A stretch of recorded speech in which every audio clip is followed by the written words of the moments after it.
호수의 철을 탐하려다 몰매 맞은 생원 이야기.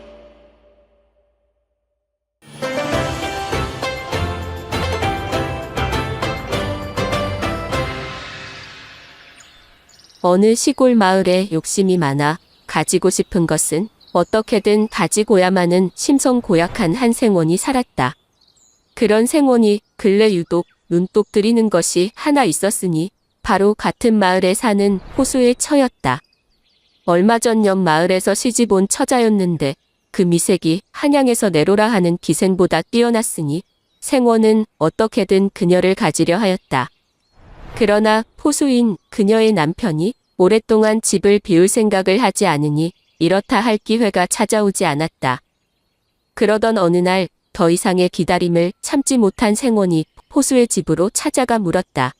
자네 요즘 어찌 산으로 사냥을 가지 않는 것인가? 생원의 뜬금없는 물음에 호수가 떨떠름하게 답하였다. 노자가 없어서 가지 못하고 있습죠. 그런 겐가? 노자가 얼마나 있으면 산에 갈 수가 있는가? 많을수록 좋겠지만 적어도 100명은 있어야 하옵니다. 어째서 그렇게 많이 드는 것인가? 많이 드는 것도 아닙죠. 노자만 100명 정도이지 산에 고사도 지내려면 100명 가지고는 턱도 없습니다요. 그런데 무슨 일로 그러십니까요? 며칠 사이 몸이 부실한 것 같아 꼭 고기를 먹으려니 구하기가 여간 힘든 것이 아니지 뭔가.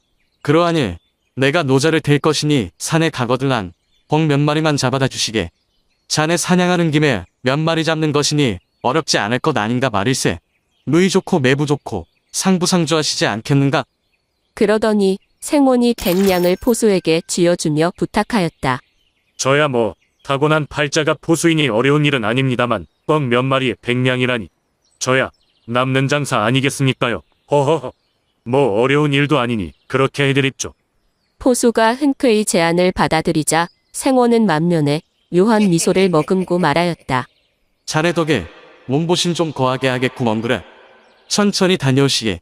네, 알겠습니다요. 한편 흥정이 끝나자마자 산에 갈채비를 갖추던 포수는 그의 처를 부르더니 기니 말하였다. 잘 들으시게. 내가 집을 떠나거덜랑 여차저차 이런 일이 생길 것이니 당신은 꼭 내가 시킨 대로 여차저차 하시오. 나도 여차저차 꼭 그렇게 할 것이니. 알겠습니다, 서방님.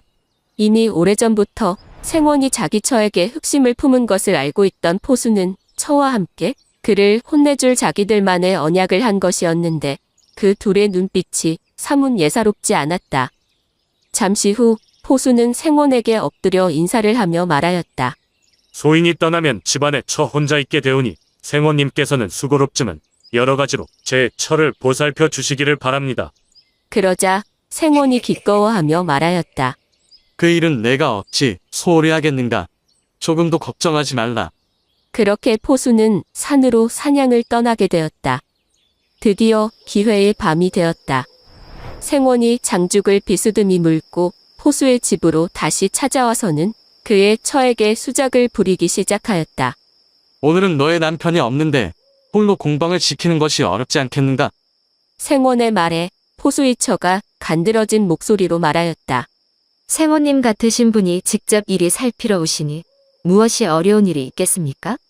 포수의 처가 이렇게 말하자 생원이 곧 방 안으로 들어오더니 희롱의 말을 하기 시작하였다. 오늘 밤새 홀로 공방을 지킬 셈이신가? 어찌 나와 밤새 한바탕 씨름이나 해보실 텐가? 생원 나리는 씨름을 잘하시나 보.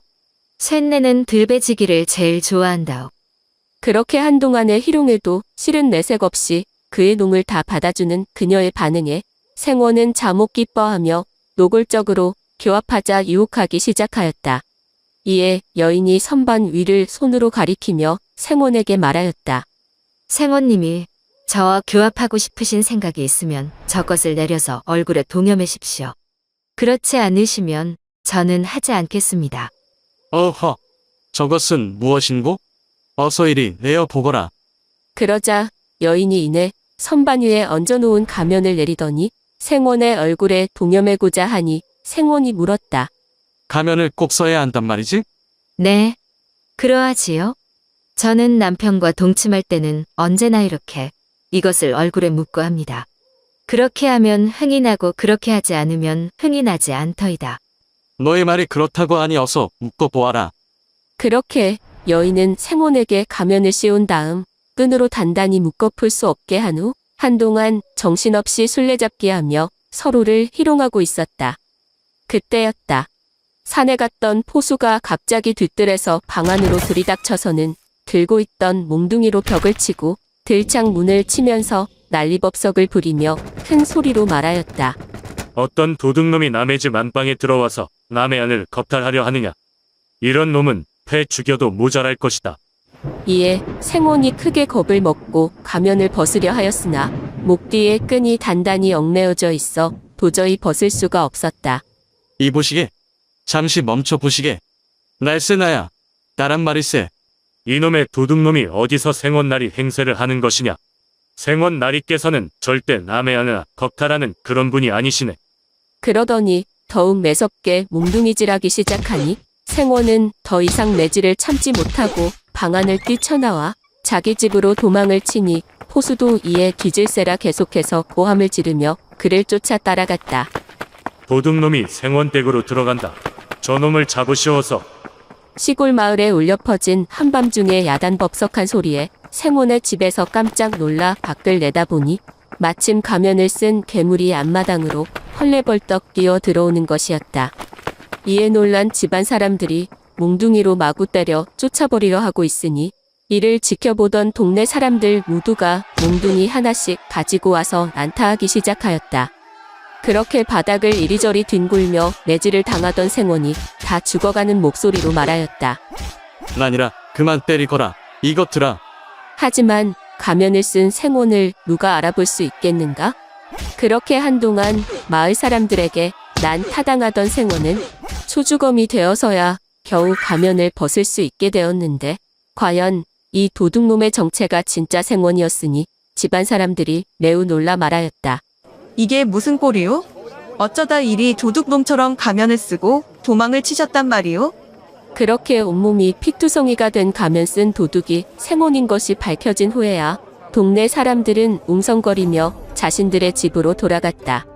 한밤중에 야단법석 이후 한동안 생원은 감히 문 밖으로 얼굴을 내밀지도 못하였을 뿐 아니라 포수에게 빌려준 돈조차 달라는 말을 하지 못하였으니 평생의 수모도 이런 수모가 없었다 한다. 들리는 얘기에 따르면 포수는 1636년 청이 국경을 넘어 조선을 침략하니 소고군으로 동원되어 전쟁을 치르던 중 행방불명이 되었다고 전해진다. 이에 그의 처는 한동안 그의 행방을 쫓아 전국을 헤매다 청나라까지 넘어갔으나 포수를 찾지 못하고 결국 머나먼 타지에서 객사했다는 안타까운 사연만 전해지고 있다. 이랬거나 저랬거나 생원의 굴욕이 삼전도의 굴욕보다 더할 것이 뭐가 있겠는가? 나라의 위기는 결국 민초들의 삶을 나락으로 떨어뜨리니 이보다 더한 굴욕이 어디 있겠습니까? 지금의 나라꼴이 과거의 그때와 다름이 없으니 참으로 통탄스럽지 아니하지 않을 수가 없습니다. 더 좋은 나라에서 살 수 있는 날이 언젠가는 오겠지요. 그날을 기약하며 오늘은 여기까지입니다. 지금까지 시청해주신 여러분 대단히 감사합니다. 그럼 다음 시간에 만나요.